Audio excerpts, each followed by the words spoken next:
So hello guys, कैसे हो आप सभी। आई होप आप सभी बहुत अच्छे होंगे एंड अपने घरों में सुरक्षित होंगे। सो आज हम आपके लिए लेकर आए हैं साइकोलॉजी के 30 क्वेश्चंस। काफ़ी इम्पॉर्टेंट क्वेश्चन हमारे पास होने वाले हैं। अब इम्पॉर्टेंट क्यों हैं? क्योंकि आपके पास as a model test paper आप इसको ले सकते हैं। और हमारी टेस्ट सीरीज़ के 9 पेपर जो हैं वो अपलोड हो चुके हैं हमारी वीआर एकेडमी के ऊपर। तो वहाँ से जाकर आप उनको भी ट्राई कर सकते हैं। किस तरह से आप उनको ट्राई करोगे एंड काफ़ी इंपॉर्टेंट क्वेश्चंस हैं वो आपके टेस्ट में हेल्प करेंगे। आप अपनी नॉलेज को एनहांस कर सकते हैं कि कितने क्वेश्चंस आपके सही हो रहे हैं, कितने क्वेश्चन आपके गलत हो रहे हैं। तो आइए इस वीडियो को शुरू करते हैं, क्योंकि काफ़ी क्वेश्चंस हैं तो थोड़ा टाइम लगेगा इनको।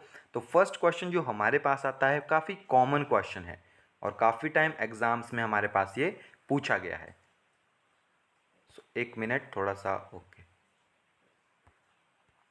तो फर्स्ट क्वेश्चन हमारे पास यहाँ पे आता है, human personality is the result of. जो ह्यूमन पर्सनैलिटी है आपके पास वो किसका रिजल्ट है आपके पास?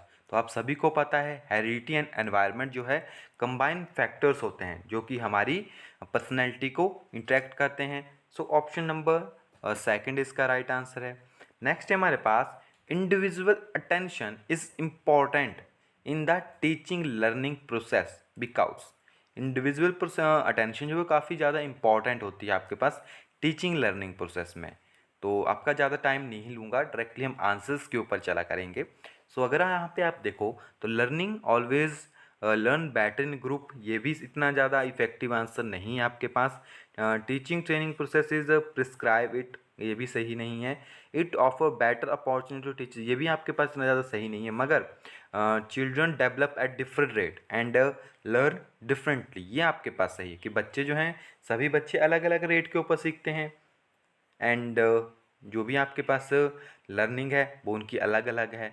तो इसका फोर्थ ऑप्शन आपके पास राइट होगा। नेक्स्ट है हमारे पास, which of the following is the first step in the scientific method of problem solving. Problem solving के लिए साइंटिफिक मेथड कौन सा है हमारे पास? तो यहाँ पे अगर आप देखोगे तो verification of hypothesis, problem awareness, collection of relevant information, formation of hypothesis. तो यहाँ पे बेस्ट रेलिवेंट आपके पास कौन सा है? वो है हमारे पास प्रॉब्लम अवेयरनेस। तो सेकंड जो आपके पास इसका राइट आंसर है।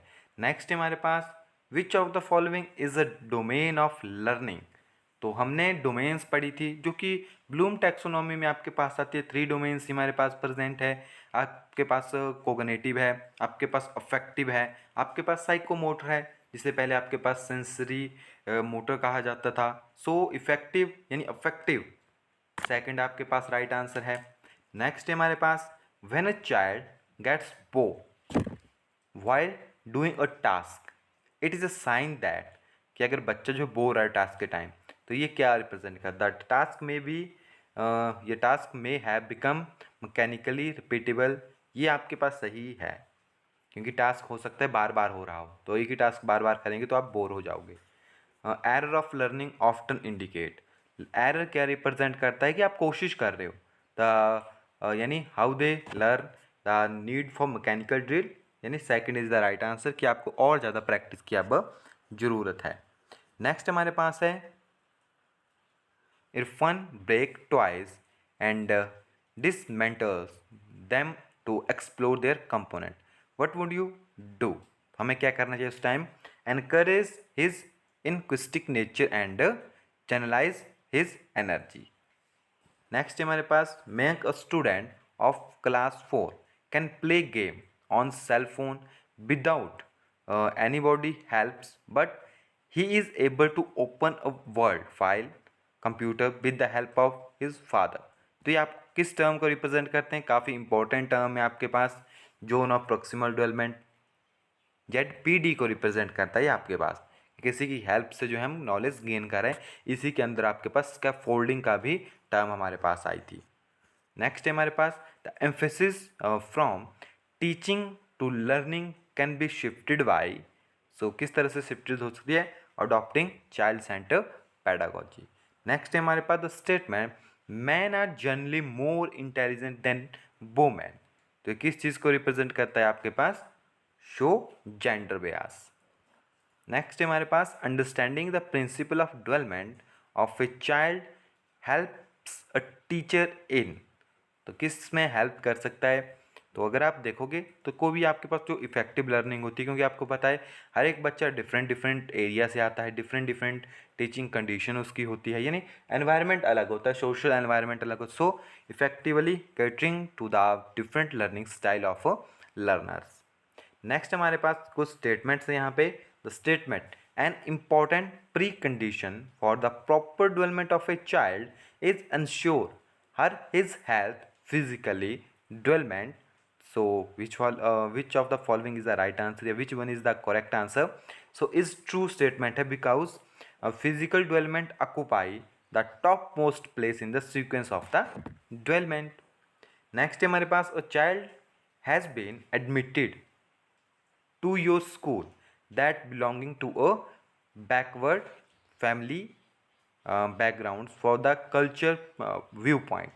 You will so keep him in a normal class but will make special arrangement to teach him keeping his special needs. Next है हमारे पास critical pedagogy firmly believes that. तो critical pedagogy किसके ऊपर believe करती है? The experience and the perception of learning are important. Next है हमारे पास 15 a teacher after preparing a question paper check whether the question test specific test objectives he is concerned primarily about the question paper. तो उसको क्या सोचना चाहिए सबसे पहले कि कोई पेपर सेट कर रहा है, सबसे पहले उसे क्या आपके पास वहाँ पे सोचना चाहिए? तो सबसे पहले उसे उसकी वैलिडिटी के बारे में सोचना चाहिए। वैलिडिटी क्या होती है, लाइबिलिटी क्या होती है, हर एक टर्म को मैंने काफ़ी अच्छे से आपके साथ ऑलरेडी डिस्कस किया है। School based assignment is primarily based, जो अभी आपके पास ऑन द प्रिंसिपल ऑफ, तो वो आपके पास किसके ऊपर डिपेंड करती है? Teacher know their learners' capability better than the external examiner. Learn display या learner display individual difference, so teacher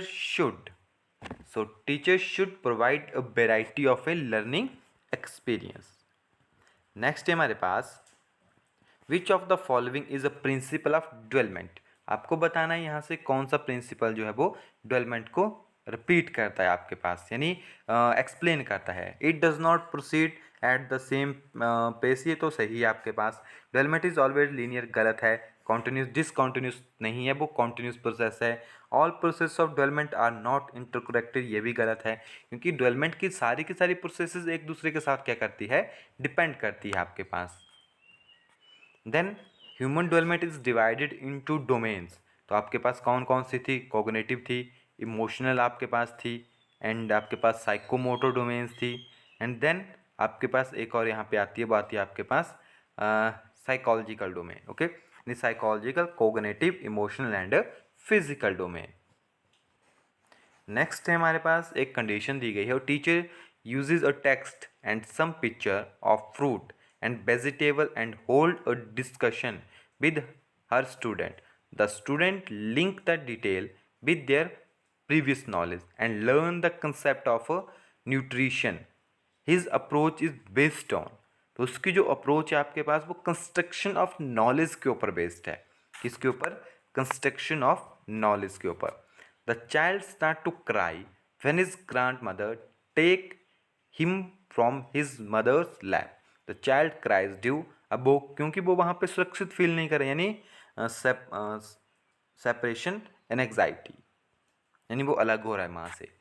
what is the meaning of child development? Child development का क्या मीनिंग है आपके पास? Overall development of the child in the contemporary environment.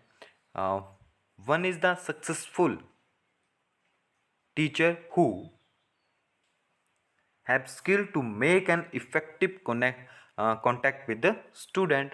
Next है हमारे पास what do you think about the student during the teaching them? आपको क्या सोचना चाहिए अगर कोई टीचर स्टूडेंट्स को पढ़ा रहा है? They might become a learned and might be famous in their work region. Next है हमारे पास the best method to study growth and development of the child is. तो बेस्ट मेथड कौन सा होता है आपके पास? तो बेस्ट मेथड आपके पास होता है यहाँ पे development method. Theory of multiple intelligence implies the following except, तो 3 ठीक होंगे 4 गलत होंगे। तो intelligence is distinct set of processes, ये भी सही है। Discipline should be presented in a number of way, ये भी सही है। Learning could be assessed through variety of meaning, ये भी सही है। Emotional intelligence is not related to IQ, ये गलत है आपके पास। जॉन डीवे एडवोकेट लैब स्कूल्स, याद रखिएगा लैब स्कूल जॉन डीवे ने दिया था। There school are an example of, तो जब लैब स्कूल आते हैं यानी लैब स्कूल्स हो गए तो वो प्रोग्रेसिव एजुकेशन को आपके पास रिप्रेजेंट करते हैं। NCF recommended that 25 to 40% of the question should be on, तो NCF ने क्या कहा था आपके पास कि जो 25 to 40% होंगे वो शॉर्ट टाइप क्वेश्चन होंगे आपके पास। NCF यानी national curriculum framework 2005 state that the board should conduct re examination. Re examination जैसे कोई फेल हो गया तो री एग्जामिनेशन कब होते थे आपके पास, जल्दी हो जाते थे आपके पास इमीजिएटली। देन नेक्स्ट है हमारे पास the chairperson of national steering committee was, तो वो कौन थे आपके पास, प्रोफेसर यशपाल। देखिए वाज वर्ड यूज हुआ है यहाँ पे। सो यहाँ पे हमारे पास ये क्वेश्चंस फिनिश होते हैं। कुछ बेसिक से क्वेश्चन थे हमारे पास, इसी तरह से हम आपके लिए हर एक सब्जेक्ट के क्वेश्चन अब लेते आएंगे, क्योंकि अब टेस्ट नज़दीक आ रहा है तो थोड़ा सा क्वेश्चंस का अमाउंट इंक्रीज करेंगे, यानी हर एक सब्जेक्ट को कवर करने की कोशिश करेंगे। सो मिलते हैं नेक्स्ट वीडियो में, तब तक के लिए thank you, have a nice day.